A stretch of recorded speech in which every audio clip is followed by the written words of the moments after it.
তোমাকে আমি কতদিন ধরে বললাম যে তুমি নেশা করা বন্ধ করো, বন্ধ করো। তাহলে কি আমি নেশা করব না? Wake up to reality. তোমার মতো গার্লফ্রেন্ড লাগবে না, হাট। ছেলেদের মতো সারাদিন গারফাটা খাটনি করলে না নেশার মর্মটা ঠিকই বুঝতে। সারাদিন গারফাটা কাজ করার পর না শারীরিক শান্তি দেওয়ার জন্য নেশা করাটা খুবই জরুরি হয়ে পড়ে।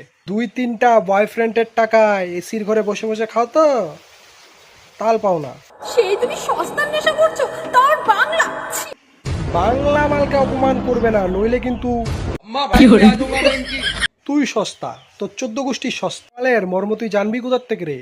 দেশি 2টা ফুল বোতলেরও নেশা বাংলায় 1 কোয়ার্টারের মধ্যে হয়ে যায়, বুঝছিস? বাংলা মালকে আন্ডার এস্টিমেট করবে না। বাংলা মাল দামে কম, নেশায় বেশি। বাংলা মাল জিন্দাবাদ, জিন্দাবাদ। আশা করিনি, কোনোদিনও না। ও তুমি কি ভেবেছিলা আমি তোমার নেশায় যা ইনকাম করি সব তোমার পিছনেই ঢেলে দেই, আর এদিকে দিন শেষে আমি ফকির হয়ে যাই?